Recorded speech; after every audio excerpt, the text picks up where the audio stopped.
Warframe just keeps claiming Destiny players. Honestly, that's kind of impressive. Ever since I was a wee little dwarf obsessed with rock and stone, I have been hopping between Destiny and Warframe. You may have grown up on Halo 3 and a special substance, but me, Nice. I grew up on Destiny. Sad.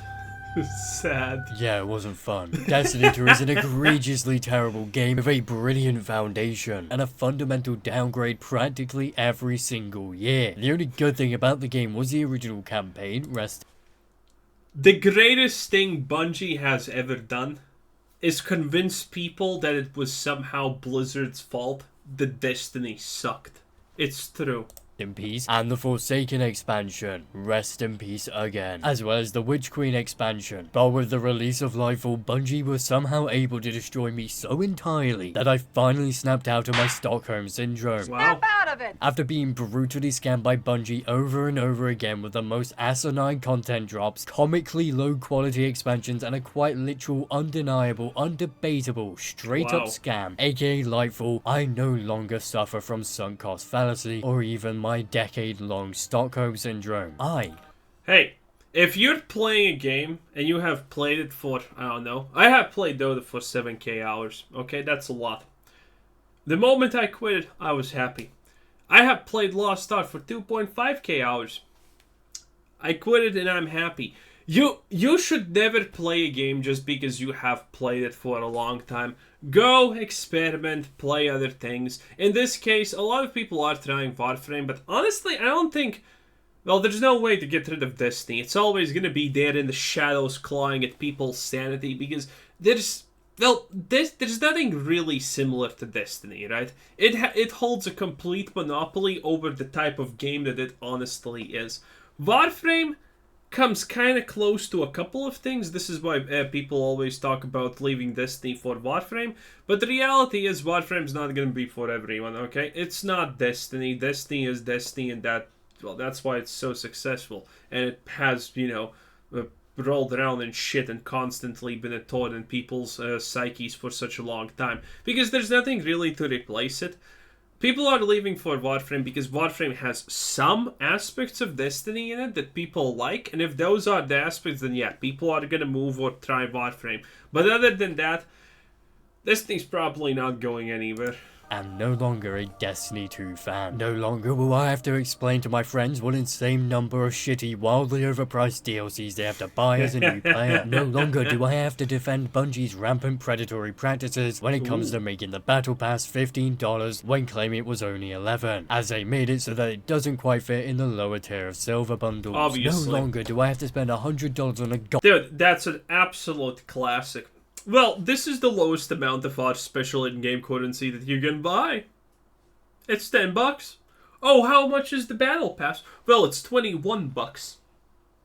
Yeah, now you have to buy either 3 small packs or, 1 bigger one. Oh no, you have leftovers? But for these leftovers, guess what you can buy? Nothing. Nothing. So you have to buy more of that currency. It's the never-ending ride. Goddamn expansion every year because they locked significant portions of basic content behind the top tiers, making the supposedly $50 expansion in reality stupendously more expensive if you want all the content they advertise is available to you. Destiny 2 might be a truly awful game with little to no good content outside of Witch Queen in 2023, but Warframe in 2023? Hot diggity dog! This place is magnificent. Of course, the most important aspect when discussing MMO lights is their new player experience, and despite both of these games having truly horrific new player experiences, Warframe's is just vastly superior. The simple reason for this is how that awful bit of confusion. Yeah, Warframe's experience is kind of outdated, but man, Destiny's new player experience is just another tier of absolutely horrors that should not have been left out of Pandora's box, honestly. You finish the tutorial, where it shows you where you're supposed to sell weapons. You get to the main city after finishing the tutorial. What do you see where the weapon vendor's supposed to be? Well, turns out the weapon vendor died. It is no longer there. It's like, dude, Destiny's tutorial is just criminally bad. it gives you notifications about, oh, you have acquired a point in whatever, and that whatever is not unlockable until the next expansion that you haven't even bought yet. But it constantly is showing you, you have unlocked a point here, and it's like, where? I can't even. What is this? It's telling me I have unlocked magical stuff, but I don't see where this magical stuff is supposed to be even placed. What is this? It's just so sad. Your experience upon opening the game is not 1,000 different ad pop-ups about how much money you have to spend in order to get, let's face it, a few hours of good content and then pure pain, of which would make the average person assume they had adware infecting their PC. Instead, with Warframe, it's about how you're going to get through all the amazing free content which you're instantly chucked into, whereas Bungie instantly abuses their players with a ludicrous amount of e-begging, digital extremes waits until you're hooked already. Neither title fails to emotionally abuse you, however. After all, these are looter shooters. Warframe just does the psychological tormenting in a substantially superior manner. You aren't forced to open your wallet, but you will. It is certainly not a question of if you will, it is a question of when you will. And if you somehow magically manage to prevent the inevitable, you can bet your ass some fat fuck in his mother's basement is enough of a whale to fund the game's development for years without you. Whether it be on the numerous fantastic cosmetics, a new prime frame, or platinum to speed up your builds, you will eventually spend money. I know, you're probably sitting here thinking, but I haven't spent any money on Warframe, and I never will, because the game doesn't force me to spend anything. Wrong. Much like Blizzard, Bungie is far too focused on milking you in the short term. The perfect case in point for Blizzard is Overwatch 2's cancellation of real. Bruh, Overwatch 2 is just a sad case in general. We just watched yesterday about the new legendary skins that cost $40. Oh, it's just such an absolute pain. Oh, man. Well, Blizzard understands their position. The people who are currently left playing Overwatch, they're gonna take it up the a-hole as much as Blizzard wants. They're never gonna quit. It's like, it's far too late for them. Their life revolves around just going to work, getting enough scraps to buy new Overwatch cosmetics, bundles, and things like that. It doesn't matter how much shit they add into the game, how much they removed, or how much they ruin the experience. The people playing Overwatch are gonna keep playing Overwatch. Blizzard knows what's up. PvE content. It was a decision funded by higher-ups wanting money now, not over the long term, within their guaranteed skin sales and battle pass sales brought on by a whole new extra community generated by campaign content on top of the existing PvP player base. Bungie's shining example of it is the undeniably falsely advertised scam known as Lightfall, a result of Bungie's refusal to officially delay the next expansion and instead cobble together a joke of a DLC in a mere year in order to dry out their consumers and unfortunately ruin a decade's worth of world building in one foul swoop. The actual Lightfall DLC. Hello? Yo, what's wrong with my internet? What is going on here? He is the final shape. Although in all honesty, that is looking. I don't know what's happening. In the past 10 minutes, my internet just has been beep, beep, beep, beep. Admittedly, that has been happening for, 3 days now. I just don't know. It should be fine. There's super high wind outside, but I mean, does that prevent internet waves from, doing wave stuff? To also end up as another terrible mockery of what was once a promising future after Witch Queen dropped. The trailers alone fill me with a sense of dread due to their constant nostalgia baiting. These non-stop short-sighted business practices are exactly why you hate those games. And if you are not nostalgia baiting as a company, honestly, you're doing it wrong. You need nostalgia bait. Look at Star Wars. Remember Star Wars? Yeah, that's literally what Star Wars is now. Remember, it's Star Wars in Remember Star Wars. Remember the Star Wars thing that Star Wars did? Yeah, you're watching Star Wars. And it works. It sadly works.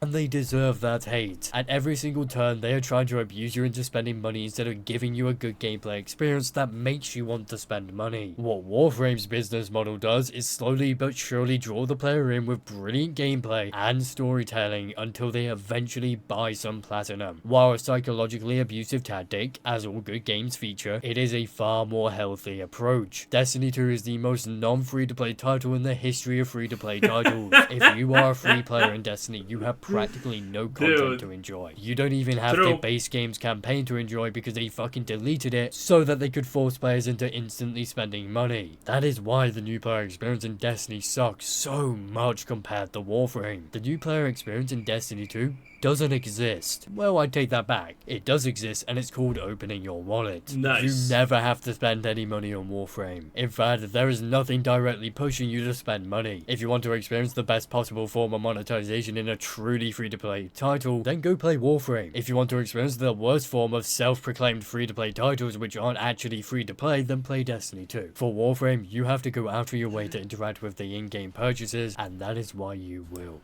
Yeah. Well, there's a bunch of good stuff that you can obviously buy here, but in good games this happens. There are people who want to support the developers by buying in-game purchases just because the game's good. And that's a miracle when that stuff happens, honestly, but, you know, it is what it is. Eventually. Whether it be now or 7 years later during TennyCon 2030, you will spend your hard-earned cash on this game. But how can that be the case? Well, it's the amazing gameplay loop and grinding loop that Digital Extreme have perfected for years. Whereas Destiny 2 constantly promises you the experience of a true power fantasy, Warframe instantly delivers with its hyper-focus on fast-paced, fluid parkour combat. Playing this game makes you feel a high quite like no other. If you're a crack baby, I'd recommend this as an alternative. It's that goddamn addictive. At one point, I sunk in over 100 hours into the game in under 2 weeks, since I had nothing better to do. It's also essentially an RPG, given the 100 hours in under 2 weeks? Wow. Yeah, that's literally the equivalent of playing the game 10 hours a day. That's pretty impressive, not gonna lie. That means it's a good game. Hey, game recognizes game, baby. It's true. The insane amount of customization offered here. Every single aspect of your frames can be altered, from the countless cosmetic changes. Okay, the important part here is that some of the frames are sexy. That is what it is. Offered through a countless number of sign data, shoulder plates, leg plates, skins, and now halos, to the gameplay orientated offerings like mods which allow you to alter your ability duration, elemental effects, critical chance, and so on and so forth. All of which can also be applied to your weapons. As with most things, Destiny gives you the promise of true MMO customization, and it never truly delivers, but Warframe does. No matter your playstyle, there will be a frame for you, and a weapon pairing to go along with it nice. that you will adore. And the navigation gives you access to quite literally hundreds of permanent activities across the 14 different planets. You hear that, Bungie? You can in fact simply not delete paid or free content if you face your goddamn engine with the insane amount of money you gathered from Sony overpaying for your company. Not only do you have the usual permanent missions, you have weeklies, endgame activities like sorties, and the mid-game activities like void fissures that allow you to farm for prime gear. That does happen to be PvP on top of all this, but if you're a PvP refugee from Destiny, you'll have no luck here. It's not even worth me discussing. Am I a joke? Oh yeah, I actually forgot about that. Yeah. All of this is available forever for you to enjoy without having to spend a single dime. Well, admittedly, Destiny's PvP is filled with cheaters, bots, and whatnot, as we all know already. Yeah, it's pretty full with that. At the lowest ranks, at the highest ranks, at the rank that you didn't even think it exists, you're probably gonna encounter a cheater.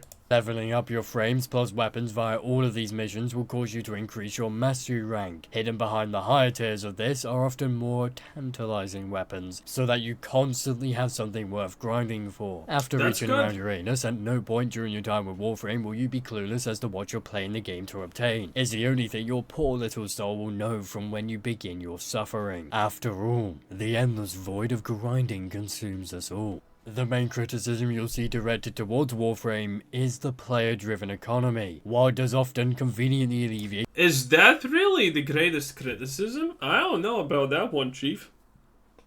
I'm pretty sure that's not an endless criticism. I haven't heard people complain about it too much. It's a player-driven economy, yeah. Technically, that's where the pay-to-win aspect comes, because you can just buy the platinum, and, you know, that's used to buy everything if you want. But you don't need to do that. I don't know, the player-driven economy doesn't seem that much of a problem, honestly, to me. I haven't heard people complain about it that much. I mean, there are other complaints people give for Warframe, but you know, doesn't seem like that's one of them.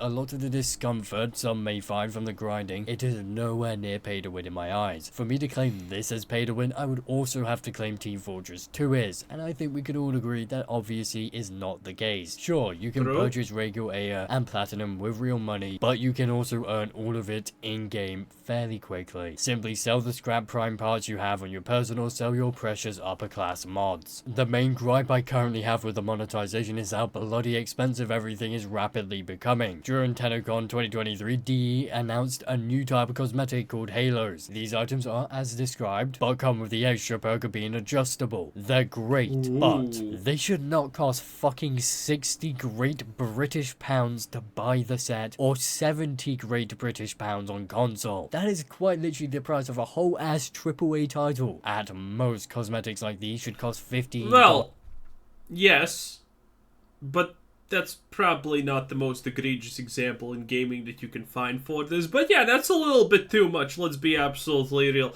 $60 for a cosmetic?